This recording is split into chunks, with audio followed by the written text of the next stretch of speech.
nshuti mwene data, hari ibintu bisigaye byarateye muri iki gihe, ugasanga abantu ntibagishaka kujya gusenga, bakubwira ngo sinzongera gusubira ngo muri ruriya rusengero kubera ko ibyo nakorewemo cyangwa ibyo naboneyemo nibi nibi, mbese ugasanga yarahakomerekeye. Ese kubera iki icyo kibazo gikwiye kubaho? Tugiye kuganira uyu munsi ku nkuru dusesengura kugira ngo turebe ese byari bikwiye ko bigenda gutyo, ese n'icyo umuntu yari akwiye gukora kugira ngo abashe gukomeza kujya gusenga adashingiye kuvuga ngo hari icyo abantu bankoreye ngo cyangwa hari icyo nahaboneye.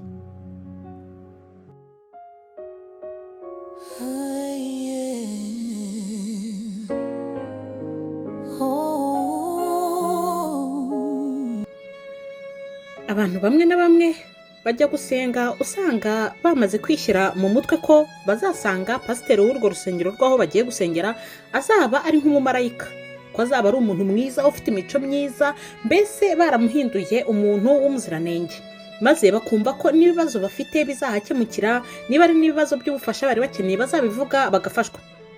Ariko iyo basanze ibyo atari ko bibagendekeye nibwo batangira guhinduka bakavuga ngo ntabwo nzongera gusenga, hariya hantu sinzongera kuhasengera.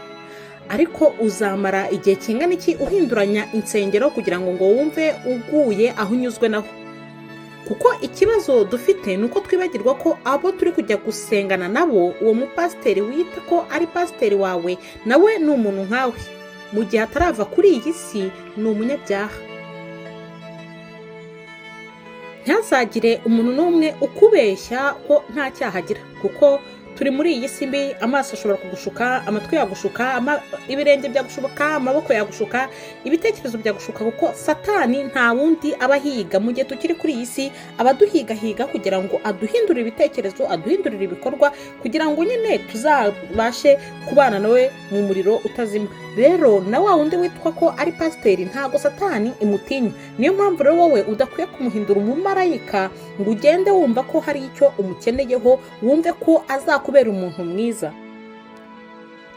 Ikibazo rero abantu benshi bakunze kugira ni uko baba barishyize mu mutwe ko azajya muri urwo rusengero agakurayo ibyiza, kuko agiye gusanga pasiteri, akibagirwa ko yari umuntu nawe wambaye umubiri. Niyo mpamvu iyo agukoreye ikintu cyiza urishima cyane, ukamutaka, ukumva nyine ni pasiteri, ubanza aba yarahindutse marayika. Ariko iyo agukoreye ikibi uhita umera nk'umuntu uhananutse muri etaje nk'iya 40 ukikubita hasi, kuko ibyo uba wari waramutekerejeho, wari umwitezeho, si byo uba ubonye. Ariko se uba waragiye gusenga ukurikiye pasiteri cyangwa uba waragiye gusenga ukurikiye Yesu? Kuko muri Yohana igice cya 14 umurongo wa 6 Yesu ubwo arivugira ngo ninjye nzira n'ukuri n'ubugingo, ntawe ujya kwa data ntamujyanye. Rero wigenda ugiye gushaka pasiteri, ahubwo genda ugiye gushaka Yesu. Buriya iyo abaga wabimenyaga ko Satani abantu arwanya cyane ni nk'abo bose, abo baba bitwa ko ari abapasiteri, abo baba basenga, kuko nyine ni wahera abashaka ikintu yakora kugira ngo n'abandi bose bari bizeye uwo muntu ko ari umuntu muzima bose bahite bagwa. Kuko Satani iyo ashaka gukubita ntagakubita hafi aho wenda ngo ashaka umuntu umwe, akora cya kintu cy'igikorwa gishobora gutuma byibura yakagombye kuba abonye abo bantu 10-20. Yego nawe ubwawe akubonye uri umwe ntacyo byamutwara, ariko abashije kubona wa mupasiteri ushobora kugira icyo akora kigatuma abantu 10-20 mu rusengero bagwa, kuri Satani aba yishimye cyane. Rero reka twe gutakaza ukwizera kwacu ngo tuve mu rusengero, kuko mu rusengero hari byinshi tuhakurira. Ese inyungu zo gusenga, kujya mu rusengero zo ni izihe? Uwiteka aturema twese yaturemanye impano zigiye zitandukanye. Niyo mpamvu yavuze ngo aho 2-3 bateraniye nanjye ndamanuka nkabana nabo. Aho rero 2-3 bateraniye ntago ari pasiteri, unyumve neza. Aho 2-3 bateraniye babandi yaremye niho Uwiteka amanuka akabana nabo. Rero wowe ushobora kuba wagira impano yo kuririmba, undi akagira impano yo gusenga, undi akagira impano yo kwerekwa, undi akagira impano yo guhanura. Izo mpano zose Uwiteka bashaka ngo duteranire hamwe, noneho wowe icyo ufite ugisangiza abandi, n'undi nawe icyo afite akigusangiza. Niyo mpamvu tujya mu iteraniro tukagira guterana kwera, tutagiye gushaka pasiteri cyangwa undi mukristo. ahubwo ukwiye kureba abakristu bari kwera imbuto zikwiriye kugira ngo abari mubashe gufashanya gusenga. Icyiza mba mbona gikwiriye cyo kugira ngo tujye muri izi nzu zitiriwe Yesu Kristo, kugira ngo tujye kuzisengeramo, kuko si rwo rusengero nubwo abenshi tubyibeshyaho.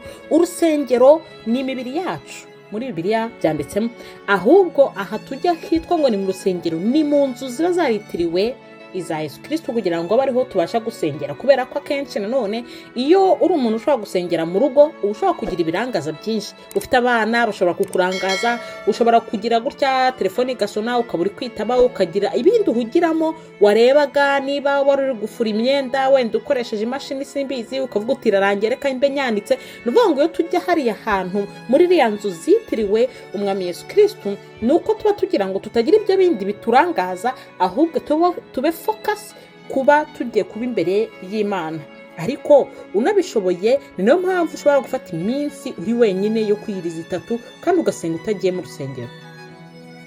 Gusa icyiza cyahanini gikwiriye cyo kugira ngo tubashe kugira aho tujya dusengane n'abandi, nuko aba ari uguterana kwera, kandi iyo duteranye turi 2-3 Uwiteka amanuka akabana natwe. Bitavuze ko niyo usenga uri wenyine Uwiteka atamanuka akabana nawe, ariko Uwiteka yishimira aho abantu bahuje imitima bamusaba, bamuhendahenda, bamubwira, baba bari kumwe bagahuza iyo mitima. Rero ubishoboye ukagira abo nyine nabo bameze nkawe, nawe uko ubyiyumvamo mugahuza, Uwiteka arabyishimira. Rero niyo mpamvu nakubwira ngo jya usenga uyobowe n'Umwuka Wera, kandi ujye ufata ijambo ry'Imana nk'ishingiro, utagiye gutekereza ku bantu ngo runaka ibyo yavuze n'ibyo utahana. Jya ufata igihe nawe ubwawe wisomere Bibiliya, kuko niho Uwiteka tuganiriza, kandi ntabwo yarobanuye abantu ku butoni. Twese aratuganiriza. Usomye ijambo ry'Imana uba wumva ari wowe abwira. Nshuti mwene data, Yesu ntahinduka kandi ntakubeshye, nta na rimwe azagutenguha. Genda ugiye mu rusengero ugiye gushaka Yesu, ugenda ugiye kumva ijwi ry'Uwiteka, kuko atuganiririza mu buryo bwinshi butandukanye. Ureke kumva amajwi y'abantu. Niwe wenyine uhabwa icyubahiro, kuko icyubahiro ntawe bagisangira. Ntabwo icyubahiro gihabwa umuntu waremwe nkawe. Rero iyo amaso yawe ari kuri Yesu, niyo abantu bakubabaza nk'uwo wita ngo ni pasiteri, niyo yagira ikintu na gito agukorera, ntabwo uzigera uva mu guterana kwera n'abandi bantu ubona ko bashaka kubona Yesu Kristo, kuko uzaba uzi neza ko utari ugiye kureba uwo nguwo ibyo akwiye kugukorera, ahubwo ko wari ugiye gukorera Yesu, ko wari ugiye gushaka Uwiteka.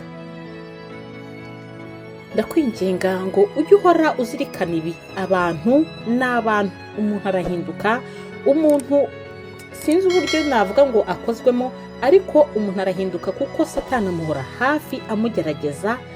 Uyu munsi yaba ari mwiza, ejo yaba mubi, ejo yagutungura.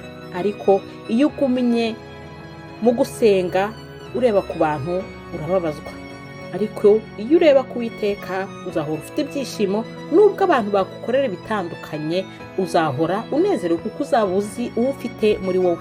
Rero Yesu aracyagutegereje, niwe mutabazi wawe, niwe waguha amahoro arambye. Niyo ubungubu waba wari waramuvuyeho uvuga ngo bari abantu narababonye ibyo banyigishije, rero sobanukirwa ko atari bo bakwiye kukujyana kuri Yesu Kristo, ko ahubwo wowe niwe ukwiye kureba, udashingiye ku bantu bakubwiraga ngo bafite Yesu muri bo.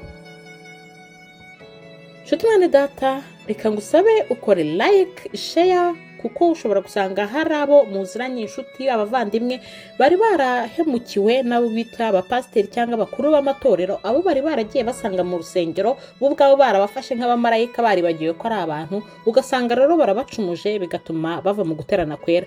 Wihangane rero ukore share kuri bose, kugira ngo n'uwari warasubiye inyuma yongere agaruke ku Uwiteka, kuko Uwiteka niwe nzira n'ukuri n'ubugingo, kandi n'ukuri twese aradukeneye. Maze dufatanye kugira ngo n'uwari waraguye, n'uwari warasubiye inyuma, nawe agaruke ku Uwiteka. Reka nkwinginge ukore na subscribe niba utarayikora, kugira ngo tujye dukomeza kubana mu nkuru zacu za buri munsi. Nkomeje gushimira ndetse na buri wese wakoze subscribe. Imana iduhana umugisha.